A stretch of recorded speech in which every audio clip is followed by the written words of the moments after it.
بسم اللہ الرحمن الرحیم۔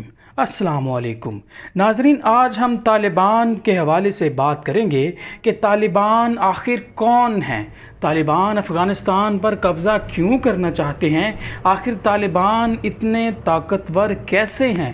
آج ان سوالات کا جواب جانیں گے۔ ساری معلومات کے لیے ویڈیو آخر تک ضرور دیکھیے۔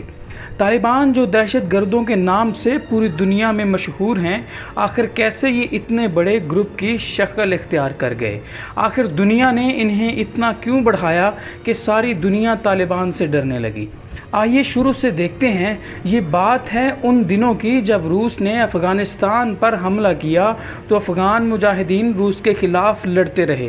روس کو شکست دینے کے بعد مجاہدین کچھ انتظامی اور گروپس کے نام پر آپس میں لڑ پڑے۔ اس کے بعد ملا محمد عمر نے 1994 میں تحریک اسلامی طالبان کے نام پر تحریک چلا کر بزور بازو افغانستان پر قبضہ کر لیا۔ کنٹرول حاصل کرنے کے بعد طالبان نے اپنی حکومت امارات اسلامیہ افغانستان کے نام سے قائم کر لی۔ طالبان کا دور حکومت 1995 سے لے کر 2001 تک تقریباً 6 سال کے عرصے پر محیط ہے۔ اس دوران طالبان غیر ملکی حمایت یافتہ شمالی اتحاد سے جنگ کرتے رہے۔ طالبان نے اپنی دور حکومت میں شریعت کے سخت قوانین کا اطلاق کیا، انصاف کو اپنی پہلی ترجیح میں شامل کیا، ملک میں آمد و رفت کے انتظامات خوب کیے، خواتین کے تحفظ کے لیے قوانین بنائے، اور اس طرح طالبان اپنی حکومت کی جڑیں افغانستان میں پھیلا رہے تھے۔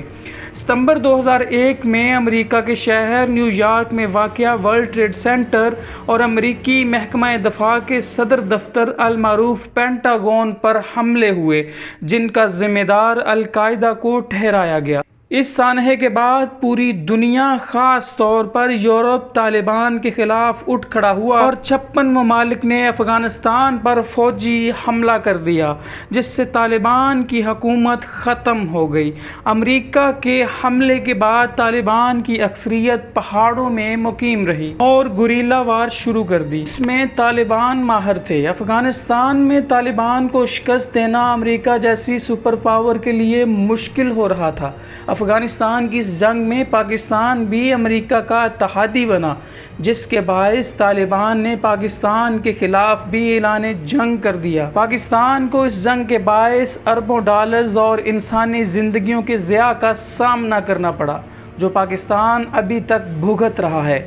پاکستان امریکہ کا اتحادی ہونے کے باوجود امریکہ کو ایک آنکھ نہ بھاتا رہا اور مسلسل امریکہ کی طرف سے الزامات لگتے رہے، جس میں سب سے بڑا الزام طالبان کی مدد کرنا تھا۔ افغانستان میں بہت ساری انسانی زندگیوں کے ضیاع کے بعد اب امریکہ افغانستان سے اپنی فوج نکال چکا ہے اور ستمبر سے پہلے مکمل خالی کر دے گا۔ سوال یہ پیدا ہوتا ہے کہ افغانستان میں امریکہ نے کیا حاصل کیا، اور اس کا جواب دینے سے امریکہ قاصر نظر آتا ہے۔ اب افغانستان میں دوبارہ سے خانہ جنگی کی صورتحال ہے۔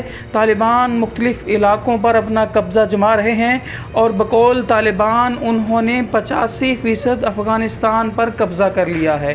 پاکستان نے اس وقت اپنی بارڈر، جو کہ افغانستان کے ساتھ ملحق ہے، بند کر دی ہے۔ چین نے بھی طالبان کی حکومت کی مکمل حمایت کی ہے اور اسلامی نظام کی سپورٹ کا اشارہ دیا ہے۔